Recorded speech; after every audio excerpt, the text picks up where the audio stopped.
우리가 오늘 살펴보는 이 요한 1서는 사도 요한의 서신서입니다.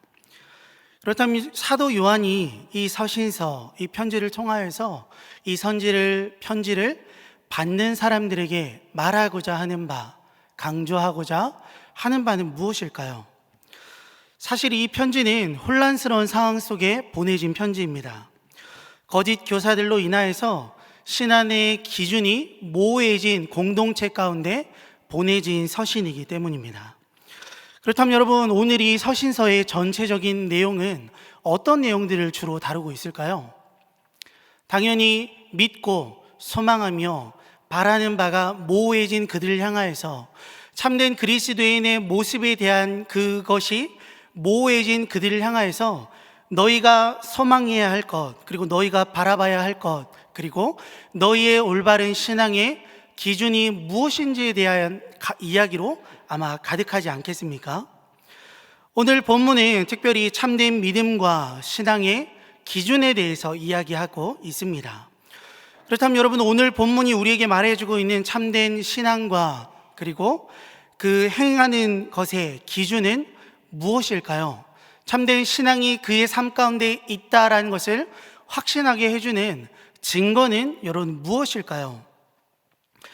오늘 본문은 사실 너무나 뻔한 이야기를 합니다. 왜냐하면 오늘 본문이 이야기하는 것은 그리스도의 계명을 지키며 그분의 말씀을 따라 살아가라 라는 내용이기 때문이에요. 사실 여러분, 이것은 우리가 모르지 않습니다. 너무나 잘 알고 있어요. 그래서 우리는 또 그 내용이구나, 진부하다라고까지 느껴지는 내용인 듯합니다. 그리스도의 말씀을 온전히 쫓아서 행함으로 살아가는 삶, 그것이 하나님께서 기뻐하시는 일이고 그것이 믿음을 가진 자의 마땅한 삶입니다 라는 이 사도 요한의 말씀은 우리에게 너무나 익숙한 내용이며 우리가 너무나 잘 알고 있는 내용입니다. 그렇다면 여러분은 이 진부한 내용 너무나 잘 알고 있고 너무나 밝히 알고 있는 이 내용대로 살아가고 계십니까? 그리스도의 계명을 지키며 주님을 닮아가는 삶을 여러분 살아가기를 결단하고 또한 그런 삶을 살아가고 계십니까? 사실 우리의 삶은 그렇지 못할 때가 훨씬 더 많습니다. 하나님의 원하심에 대해서 너무나 잘 알고 있지만 그것이 진부한 내용이라고 말할 만큼 하나님의 뜻에 대하여서, 하나님의 원하심에 대하여서, 나를 향한 기대에 대하여서 우리는 너무나 잘 알고 있지만 너무나 잘 알고 있는 만큼 우리는 사실 살아내지 못해요. 아니, 살아내지 못하는 것 정도가 아니라 하나님께서 우리에게 금하신 일들을 행하는 것을 더 사랑합니다. 그것이 우리에게 달콤한 유혹들로 다가오고 그 유혹 가운데 우리는 우리의 모든 것들을 내던질 때가 굉장히 많죠. 하나님께서 원치 않는 모습임이 너무나 분명한데 이렇게 하면 안 되는 것을 너무나 잘 알고 있음에도 우리는 그것을 기꺼이 행합니다. 기꺼이 그것을 통한 유익과 만족과 기쁨을 취하려고 해요. 이것이 우리의 삶의 모습일 때가 너무나 많은 듯합니다. 여러분, 그렇다면 우리의 이 연약한 부분들, 이것이 우리가 하나님의 말씀을 알지 못하기 때문일까요? 그렇지 않습니다. 우리는 하나님의 계명을 지키며 그분의 뜻을 따라 살아가는 것, 이것은 진부한 내용이다 라고 말할 만큼 그분의 뜻과 우리를 향한 하나님의 원하심에 대해서 너무나 잘 알고 있습니다.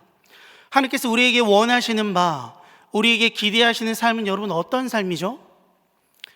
서로를 사랑하는 삶 아니겠습니까?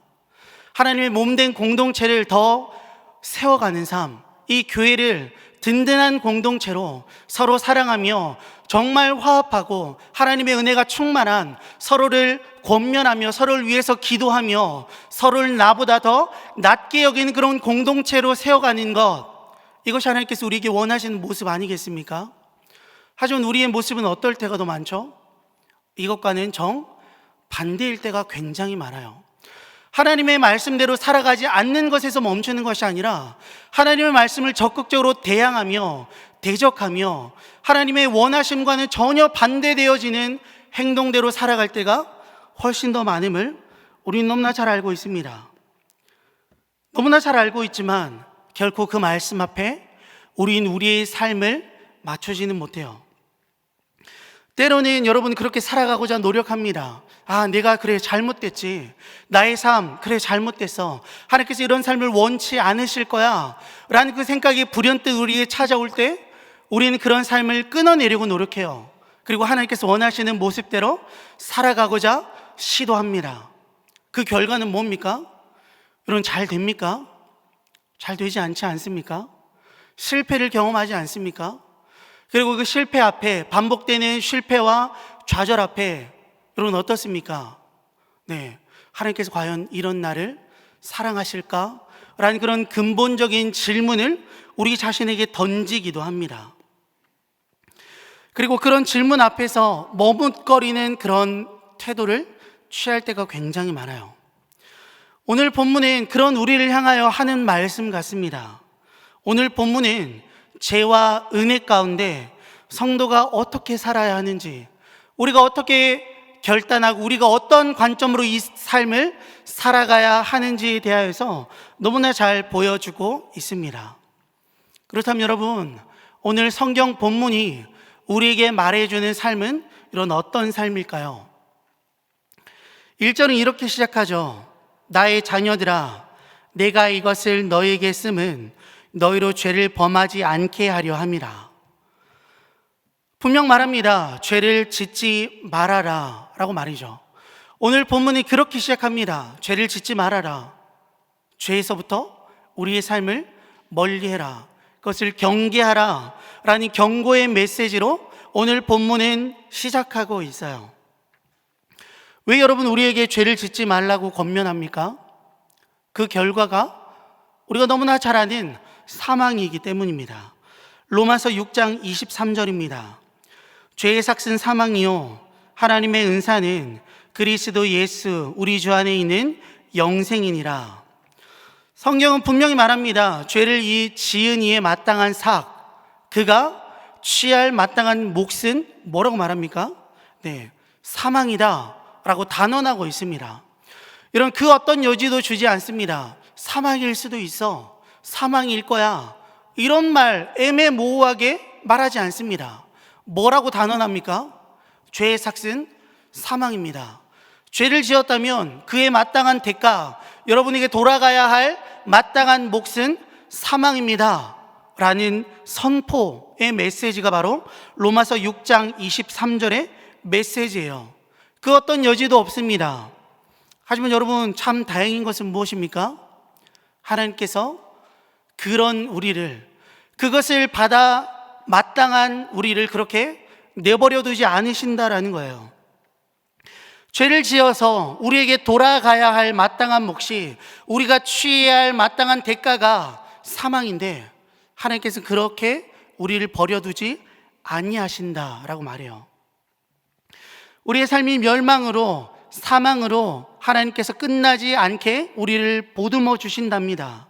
멸망이 아니라 회복으로 우리를 초대하신다라고 성경은 우리에게 말해주고 있습니다. 그리고 이를 위하여서 예수 그리스도를 이 땅 가운데 보내셨다라고 성경은 우리에게 말해주고 있어요. 그 어떤 소망도, 그 어떤 희망도 없는 우리를 먼저 사랑하셨다, 이것이 성경이 말하고 있는 복음의 메시지 아닙니까? 우리가 너무나 잘 알고 있는 바로 그 메시지 아닙니까? 기꺼이 우리의 죄를 사하시기 위하여서, 기꺼이 우리를 회복시켜주기 위하여서, 그분의 은혜의 나라에 우리를 이끌고 주시기 위하여서 하나님은 이 땅 가운데 예수 그리스도를 보내십니다. 그리고 그분으로 말미암아, 십자가를 지게 하심으로 말미암아 우리에게 취해야 할 마땅한 삭슬, 이 사망의 대가를 예수 그리스도의 십자가에서 찾으십니다. 이것이 우리가 알고 있는 복음의 메시지죠. 여러분, 그리고 이것으로 말미암아 이 대속의 피로 인하여서 우리를 어떻게 여겨주십니까? 온전한 자, 의로운 자로 여겨주세요. 우리가 받은 은혜는 여러분 바로 이런 것입니다. 그 어떤 선함도, 그 어떤 소망도 없었던 우리를 의로운 자로, 선한 자로, 하나님의 자녀로 여겨주심의 은혜, 이것이 바로 우리가 누리고 있는 은혜입니다. 하나님, 여러분 다른 것을 위하여 십자가를 지신 것이 아닙니다. 아무런 소망 없는 우리를 의로운 자로, 선한 자로, 그분의 유업을 이을 아들로서, 딸로서 여겨주시기 위하여서 하나님께서는 예수 그리스도를 이 땅 가운데 보내주셨고, 예수 그리스도는 기꺼이 십자가를 지셨습니다. 여러분, 근데 우리의 삶으로 초점을 조금 돌리면 이것이 인정됩니까? 우리가 온전한 자, 거룩한 자로 여길 만한 자들입니까? 여러분, 사실 그렇지 않지 않습니까? 여전히 부족하고 여전히 연약한 자 아닙니까? 하나님께서 그렇게 여겨주심에도 불구하고 우리의 모습은 여전히 부족합니다. 여전히 아무런 소망이 없는 것 같아요. 우리에게 시선을 돌리자고 하면 하나님으로 말미암아 우리가 분명 변화되었는데, 우리의 삶이 새 것이 되었는데 우리의 삶에는 그런 모습들이 별로 없는 것 같습니다. 존귀한 자로 칭해지기엔, 거룩한 자로 여겨지기엔 여전히 우리의 삶은 너무나 부족해요. 분명 우리는 예수 그리스도를 믿습니다. 하지만 그럼에도 불구하고 그것만큼 확실한 것이 있습니다. 그것은 바로 우리의 삶이 여전히 연약하다는 거예요. 그렇다면 여러분, 세상 사람들과 다른 것은 무엇입니까? 우리의 삶이 사실 세상의 사람들보다 더 선한 것은 아니잖아요. 우리보다 선한 사람들 얼마든지 찾을 수 있습니다.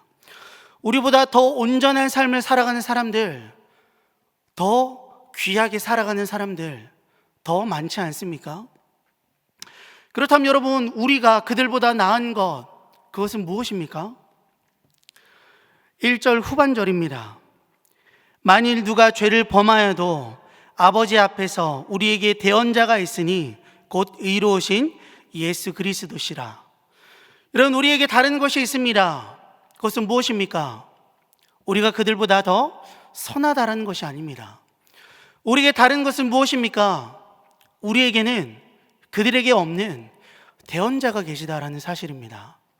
그들에게 없는, 우리에게는 우리를 변호해 주시는 이, 우리를 대신하여 하나님 앞에 우리를 변호해 주시는 대언자, 중보자가 지금도 살아계시다라는 거예요. 여러분, 이것이 우리와 세상 사람들의 가장 큰 다름인 줄 믿습니다. 오늘 본문 또한 그것을 주목하고 있습니다. 우리의 연약함이 분명히 있다. 하나님의 뜻대로 우리를 선한 삶을 살아가야 하지만 그럼에도 불구하고 우리는 그렇게 살아가지 못할 수도 있어. 하지만 그럼에도 불구하고 우리에게 소망이 있는 것은, 우리가 소망을 품고 살아갈 수 있는 것은 우리에겐 그들에게 없는 대언자가 계시다.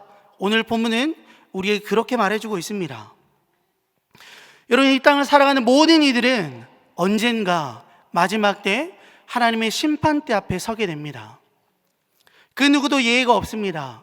선한 삶을 살아왔던, 그렇지 않던, 이 땅에서 대단한 영향력을 미쳤던, 그렇지 않던, 대단한 권세와 영광을 누렸던, 그렇지 아니하던, 예수님을 믿더니 믿지 않느니 모두 다 언젠가 마지막 때 하나님의 심판대 앞에 서게 될 거예요. 하지만 여러분, 우리에겐 다른 것이 있습니다. 그것은 무엇입니까? 우리에게 대언자가 계시다라는 거예요. 그리스도를 믿는 우리에게 주어진 특별한 은혜가 있다라는 겁니다. 우리의 죄악에도 불구하고, 우리의 연약함에도 불구하고 우리를 외면하지 아니하시고 우리를 끝까지 보호하시고 책임지시며 하나님 앞에서 우리를 향하여서 대언해 주실, 중보해 주실 예수 그리스도가 살아계시다. 이것이 여러분, 우리가 소망을 품을 수 있는 이유인 줄 믿습니다. 오늘 본문 또한 여러분 그것을 주목하고 있습니다. 우리가 다른 이들보다 더 나은 삶을 살아갈 수 있다, 그렇게 말하고 있지 않습니다. 하나님의 원하심에 대하여서, 우리의 삶의 방향에 대해서 이야기한 다음에 곧장 이야기합니다. 하나님 원하심이 그거야. 우리가 하나님의 말씀대로 살아가는 거야. 근데 그렇지 못할 수도 있어. 근데 우리의 연약함으로 인하여서 우리가 넘어질 수도 있지. 우리의 한계에 부딪힐 수도 있어. 근데 그때 우리가 주목해야 할 것은 우리의 완벽함이 아니야. 우리를 향하여서 대언해주는 대언자가 계시다 라는 이 사실을 우리는 주목해야 한다. 사도 요한은 우리에게 그렇게 이야기해주고 있습니다. 여러분, 이것이 우리가 품을 수 있는 소망의 이유인 줄 믿습니다. 여러분, 그렇다면 바로 그분, 우리 주 예수 그리스도께서 우리의 중보자가 되시기 위하여서, 우리의 대언자가 되시기 위하여서 행하신 일은 여러분 무엇입니까? 2절입니다. 그는 우리 죄를 위한 화목제물이니 우리만 위할 뿐 아니요 온 세상의 죄를 위하심이라. 2절은 뭐라고 말합니까?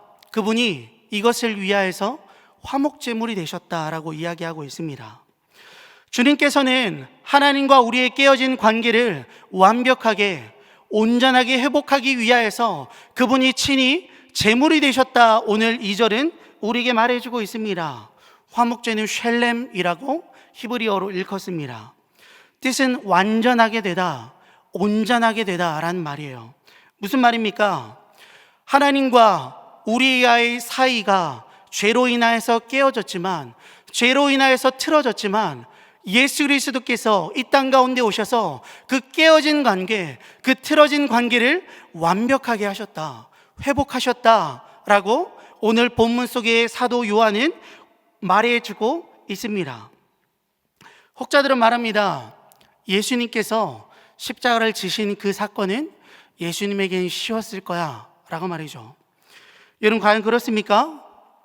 그렇지 않습니다. 성경은 예수 그리스도를 향하여서 100% 사람인과 동시에 100% 인간이 되신 분이라고 말합니다. 그렇게 여러분, 그분은 100% 사람이 되셨기에 모든 고통과 수고로움과 모든 수치를 감당하셔야만 했습니다. 여러분, 십자가의 사건은요, 예수님께도 극심한 고통의 시간이었습니다. 누가복음 22장 44절은 우리가 너무나 잘 알고 있는 겟세마네 기도의 장면에 대해서 이렇게 말해주고 있습니다. 예수께서 힘쓰고 애써 더욱 간절히 기도하시니 땀이 땅에 떨어지는 핏방울 같이 되더라. 이 본문을 바라보면서 우리는 어떻게 생각합니까? 아, 예수님께서 굉장히 열심히 기도하셨나 보다. 그리고 그것을 누가는 이렇게 표현했나 보다 라고 생각을 하죠. 하지만 의학적으로 이 사건을 살펴본다면 그 해석은 전혀 달라지게 됩니다. 이런 사람이 극도의 스트레스를 받게 되면요, 몸에는 여러 가지 반응들이 일어납니다. 그리고 그 반응 중에 하나는 혈안증이라는 증상이 있습니다. 그 사건은 뭐냐면, 사람이 극심한 스트레스에 노출되게 되어졌을 때 사람의 몸에 일어나는 그런 일종의 반응들 중에 하나입니다. 그 반응은 뭐냐면, 사람의 몸에 있는 모세혈관이 터지는 거예요. 모세혈관이 터짐으로 인하여서 그 사람의 땀에 피가 맺혀 흐르는 그 증상을 혈안증이라고 합니다. 오늘 본문은 이것을 의미하지 않을까 생각합니다. 극심한 스트레스 속에서 예수님은 그분이 감내해야 할 것과 그분이 걸어가야 할 그 사역들을 온전히 감당하셨다라는 거예요. 그분은 여러분 전능하신 하나님이심과 동시에 전지하신 하나님이세요. 무슨 말입니까? 모든 것을 다 알고 계시다라는 거죠. 그렇다면 여러분, 예수님께서 겟세마네 기도 시 무엇을 아셨을까요? 그분께서 잠깐 후에 당해야 할 고통과 수모와 멸시와 치욕들에 대하여서 알고 계셨다라는 겁니다. 그렇다면 여러분, 그것이 예수님께 어떠한 감정으로 다가왔을까요? 당연히 극심한 스트레스였지 않겠습니까? 앞으로 내가 당해야 할 그 고통이, 그 수모가, 그 멸시가 나의 피조물로 인하여서 내가 받아야 할 그 비참한 현실들이 여러분 어떻게 다가왔겠습니까? 여러분, 우리 너무나 잘 알고 있듯이 그분은 그럼에도 불구하고 이 모든 수모와 멸시와 고통들을 끝까지 감내하십니다. 그리고 무엇을 이루십니까? 십자가의 대속의 사역을 이루어 주세요. 이 사건은 누구를 위한 사역입니까? 우리를 위한 사역입니다. 우리의 죄를 위한 사역. 오늘 본문 속에서 말하는 죄를 범하지 말아라 라는 이 말에도 불구하고 여전히 연약함을 경험하고 여전히 넘어지고 쓰러지고 여전히 다투고 다른 이들을 반목하고 하나님의 사랑을 온전히 품지 못하는 우리를 향하여서 하나님께서 행하신 구속의 사역을 위하여서 예수 그리스도는 이 사역들을 끝까지 감내하세요. 다른 것을 위함이 아닙니다. 우리의 구원을 완벽하게 이루기 위하여서 앞서 말한 바와 같이 우리의 중보자가, 우리의 대속자가 되기 위한 사역의 걸음을 끝까지 완수하기 위하여서 예수님은 이 모든 수모와 멸시와 고통의 시간들을 끝까지 감내해 주십니다. 이런 이 놀라운 은혜의 사역은요, 우리로부터 시작된 것이 아닙니다. 오직 우리를 향한 하나님의 사랑으로부터 시작되었다, 성경은 말합니다. 요한복음 3장 16절입니다. 하나님의 세상을 이처럼 사랑하사 독생자를 주셨으니 이는 그를 믿는 자마다 멸망하지 않고 영생을 얻게 하려 하심이라. 이런 사실, 이것을 위하여서 우리가 지불한 대가는 그 어떤 것도 없습니다. 혹자들은 이렇게 말합니다. 아르미니안 주의자들은 이렇게 말해요. 그분께서, 시공을 초월한 하나님께서 우리의 미래의 한 시점으로 가셔서 우리의 모습을 보시고 우리가 괜찮은지 아시고 우리를 택하셨다라고 말하는 사람들이 있습니다. 여러분, 과연 그렇습니까? 그렇지 않습니다. 에베소서 1장 4절에서 5절입니다. 곧 창세전에 그리스도 안에서 우리를 택하사 우리로 사랑 안에서 그 앞에 거룩하고 흠이 없게 하시려고 그 기쁘신 뜻대로 우리를 예정하사 예수 그리스도로 말미암아 자기 아들들이 되게 하셨으니. 에베소서가 말하는 것은 무엇입니까? 우리가 흠이 없어서 택하신 것이 아니라 우리를 흠이 없게 하시려고, 우리를 온전한 자로 세워가기 위하셔서 하나님께서 우리를 택하셨다 이야기하고 있습니다. 여러분, 오늘 본문은 분명 죄를 범하지 말라라는 명령으로 시작했습니다. 그리고 그 뒤에 무엇을 말합니까? 그 명령을 말한 뒤에 나는 분명히 말했어, 그러니까 이후의 책임은 너희들이 져야 해 라고 하나님께서 그렇게 말씀하십니까? 그렇지 않잖아요. 하나님께서 뭐라고 말씀하십니까? 너희는 그렇게 살아야 해 라고 우리가 쫓아야 할, 우리가 추구해야 할 삶의 올바른 방향에 대하여서 분명히 하나님은 말씀하십니다. 하지만 또한 동시에 무엇을 말씀하십니까? 하지만 그렇게 살아가지 못할 때, 하지만 그렇게 살아가다가 좌절했을 그때, 실패했을 그때 우리가 주목해야 할 하나님에 대해서 이야기해 주고 있습니다. 여러분, 분명 우리는 완전하게 살아야 합니다. 하나님의 뜻을 주목하며 그분의 뜻하심대로 온전한 삶을 추구하며 살아가야 해요. 하지만 여러분, 우리 너무나 잘 알고 있지 않습니까? 우린 연약합니다. 부족해요.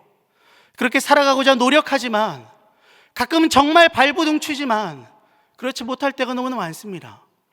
서로를 시기하고 서로를 비난하고 다른 이들보다 나의 나음을 자랑하기 위하여서, 드러내기 위하여서 남을 깎아내릴 때가 너무나 많습니다. 하나님께서 한 몸 된 공동체를 위하여서 헌신하라, 수고하라 말씀하셨는데, 한 몸 된 공동체를 위한 수고와 그것을 위한 참아냄이 우리에게 사라져버릴 때가 너무나 많음을 너무나 잘 알고 있지 않습니까? 여러분, 분명 우리는 그것을 위하여서 수고해야 돼요. 노력해야 합니다. 하지만 여러분, 그것에 실패할 때 우리가 바라봐야 할 하나님에 대해서도 오늘 본문은 이야기하고 있습니다. 여러분, 이것이 무엇입니까? 이것이 바로 은혜입니다. 하나님 우리에게 완전한 삶을 요구하세요. 정말 그분의 말씀을 쫓아서 그분의 말씀대로 정말 좌로나 우로나 치우치지 아니하고 그리스도의 말씀을 쫓아서 살아가는 그 삶이 하나님께서 우리에게 기대하시는, 원하시는 삶의 지향점이라 분명히 우리의 추구할 선을, 기준선을 말씀해 주십니다. 근데 또한 동시에 우리에게 말씀하여 주세요. 하지만 그렇지 못할 때 나를 주목해라 라고 말이죠. 여러분, 우리는 이 은혜를 받아 누린 자들입니다. 하지만 여러분, 너무나 놀라운 것은 무엇입니까? 우리는 이것조차도 이용하려고 하는 사람들이라는 거예요. 여러분, 우리는 뻔히 죄인지 알고 있습니다. 그죠? 근데 어떻게 행합니까? 그것을 범하며 살아가요.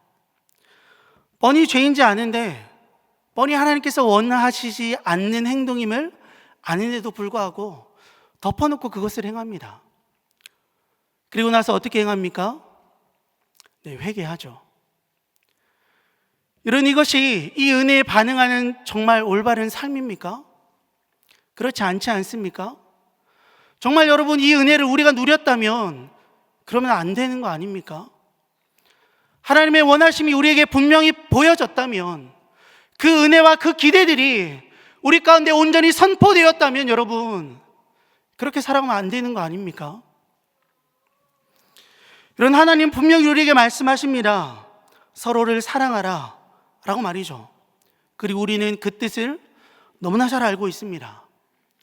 하지만 그렇게 살아가지 않을 때가 굉장히 많아요. 하나님 여러분, 우리에게 말씀하십니다. 그분의 뜻대로 살아가라, 그분의 말씀대로 살아가라 라고 말이죠. 하나님 또한 말씀하십니다. 해가 지기까지 분을 품지 말아라. 하지만 우리는 어떻습니까? 그렇게 하지 않아요. 몇 날이고 며칠이고 그 분을 풀지 않습니다.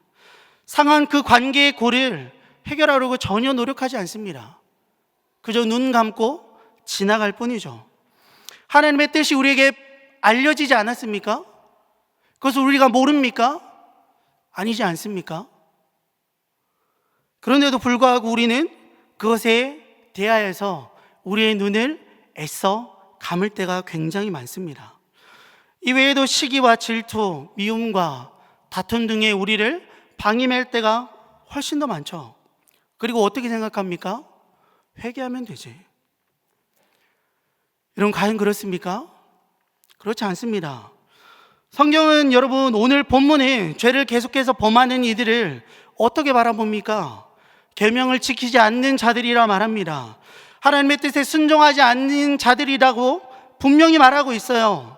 이들을 향한 성경의 메시지는 굉장히 단호합니다. 4절입니다. 그를 아노라 하고 그의 계명을 지키지 아니하는 자는 거짓말하는 자요, 진리가 그 속에 있지 아니하되. 굉장히 단호하지 않습니까? 여러분, 앞서 말씀드렸듯 이 서신은 굉장히 특이한 상황 가운데 전해진 서신입니다. 그들이 이단과 지금 싸우고 있는 중이에요. 그리고 이단들이 이렇게 말합니다. 구원을 받았기 때문에 우리의 삶은 안전해, 이후로 우리가 어떻게 살아가든 우리는 괜찮아 라고 말합니다. 하지만 여러분, 성경은 뭐라고 말합니까? 단호합니다. 그렇지 않다. 그들은 하나님을 알지 못한다 라는 것이 오늘 성경의 결론입니다. 그를 아노라 하고 계명을 지키지 않는 자는 거짓말하는 자다. 오늘 본문은 단호합니다. 그 어떤 여지도 여러분 주지 않아요. 그분의 은혜와 사랑을 내가 안다고 하면서, 그분의 은혜를 입었다고 하면서 그렇게 행하면 안 된다라고 분명 말합니다. 그럼에도 불구하고 그렇게 살아가고 있다면 진리가 그 속에 있지 아니하고, 더 나아가서 구원을 받은 자의 모습이 아니라고까지 분명 말합니다. 물론 여러분, 앞서 이야기했듯이 우리는 부족한 존재예요. 연약합니다. 쓰러지고 넘어집니다. 하지만 여러분, 그 속에서도 우리가 분명히 기억해야 할 것은 무엇입니까? 주님을 사랑함으로 인하여서, 그 은혜를 받아 누린 자로 인하여서 감내해야 하는 수고로움이 우리의 삶 가운데 있어야 한다는 거예요.